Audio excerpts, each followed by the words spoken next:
Pongamos toda atención y reverencia a esta lectura. Al final encontrarás un comentario bíblico y algunas preguntas para ver qué tanto asimilaste. Primera de Pedro 3. Deberes conyugales.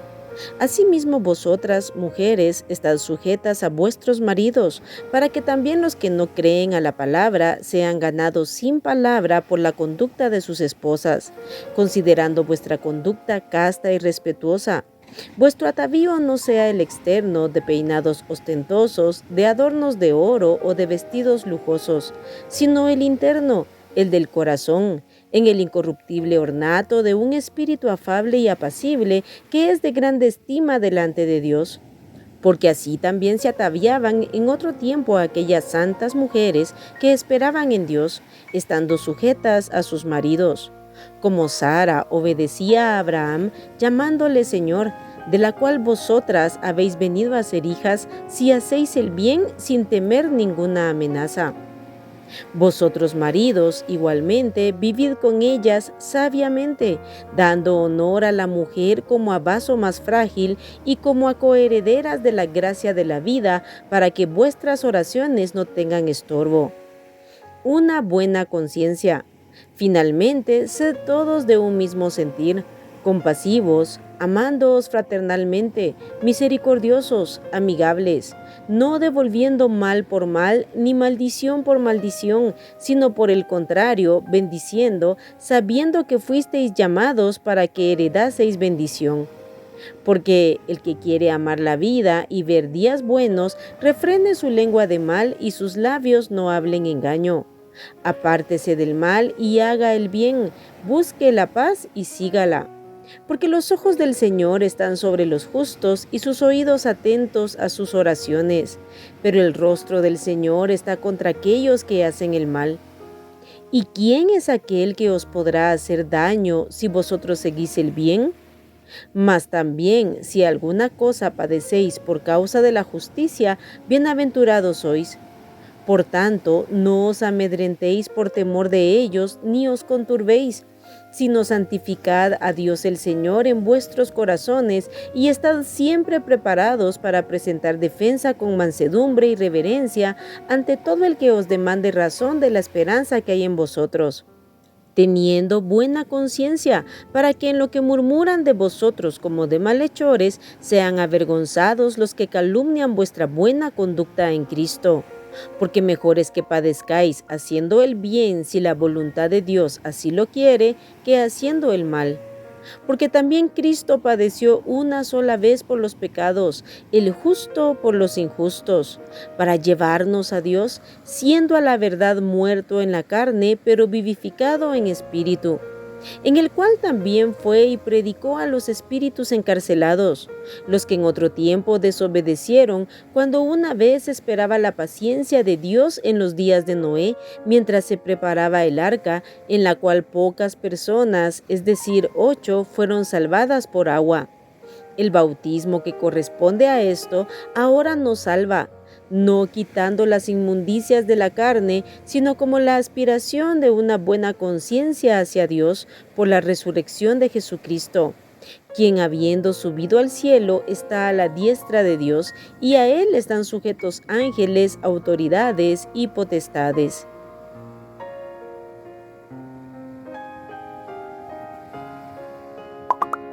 Este capítulo es prácticamente la continuación del capítulo 2, una serie de mandamientos y enseñanzas de cómo vivir como siervos de Dios.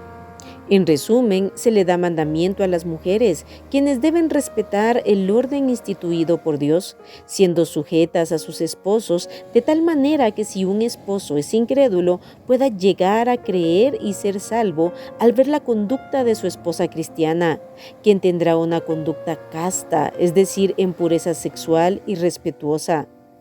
El atavío de la mujer no debe ser con ostentación, soberbia y vanagloria, sino lo más hermoso en ella debe ser su carácter afable y apacible, es decir, esa tranquilidad y humildad que solo el Espíritu Santo puede dar.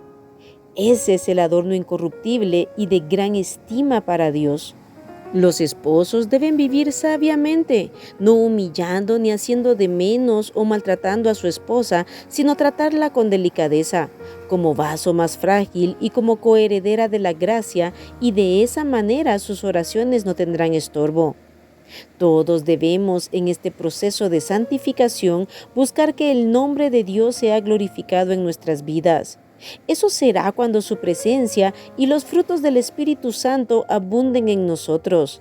Entonces podremos vivir de acuerdo a la voluntad de Dios, como dice en el versículo 8. Habrá verdadera unidad entre nosotros, seremos compasivos, tendremos amor fraternal, seremos misericordiosos y amigables. No seremos vengativos, viviremos en una vida de santificación, refrenando nuestra boca y todo nuestro cuerpo, apartándonos de todo mal. De esa forma tendremos gozo abundante y plenitud de vida. El vivir como siervos de Dios también incluye padecer por causa de la justicia, pero eso nos hace ser bienaventurados, como también Cristo lo enseñó en Mateo 5 del 10 al 12, donde dice: bienaventurados los que padecen persecución por causa de la justicia, porque de ellos es el reino de los cielos. Bienaventurados sois cuando por mi causa os vituperen y os persigan y digan toda clase de mal contra vosotros mintiendo. Gozaos y alegraos, porque vuestro galardón es grande en los cielos, porque así persiguieron a los profetas que fueron antes de vosotros. El llamado ante ese sufrimiento lo podemos ver al final del versículo 14 de este capítulo 3, donde dice: por tanto, no os amedrentéis por temor de ellos, ni os conturbéis. Al contrario, como dice en el versículo 15, santificad a Dios el Señor en vuestros corazones y estad siempre preparados para presentar defensa con mansedumbre y reverencia ante todo el que os demande razón de la esperanza que hay en vosotros. Todo esto debe ser con el respaldo de una conducta que glorifique a Dios, con buena conciencia ante Dios y los hombres. Y si aún así padecemos haciendo el bien, debemos tener en mente que Cristo padeció por nosotros y murió por amor a nosotros, quien, aunque estuvo muerto en su carne, en su espíritu fue y predicó a los que murieron en incredulidad, dureza y rechazo, proclamándoles su victoria. Hoy Él está sentado a la diestra de Dios con autoridad sobre ángeles, autoridades y potestades. A Él sea la gloria y que Dios nos conceda vivir como sus siervos. Ahora, si pusiste atención, responde las siguientes preguntas. Número 1. Aparte de Cristo, ¿quién es la autoridad dentro del matrimonio? ¿El esposo o la esposa? Número 2. ¿Cómo pueden ser salvos los esposos incrédulos? Número 3. ¿Cómo debe ser la conducta de la mujer cristiana? Número 4. ¿Cuál debe ser el adorno incorruptible de la mujer cristiana? Número 5. ¿Cómo deben tratar los esposos a las esposas? Número 6. ¿Cómo debe ser nuestra conducta con todos? Número 7. ¿Qué se debe hacer si se quiere amar la vida y ver días buenos? Número 8. ¿Los que padecen por su fidelidad a Cristo y su palabra son bienaventurados? Número 9. ¿En dónde está Jesucristo hoy? Y número 10. ¿Quién tiene autoridad sobre ángeles, autoridades y potestades? Aquí terminamos el capítulo 3 de Primera de Pedro. Apartemos todos los días tiempo para orar y meditar la palabra de Dios para ponerla en práctica. Que Dios te bendiga.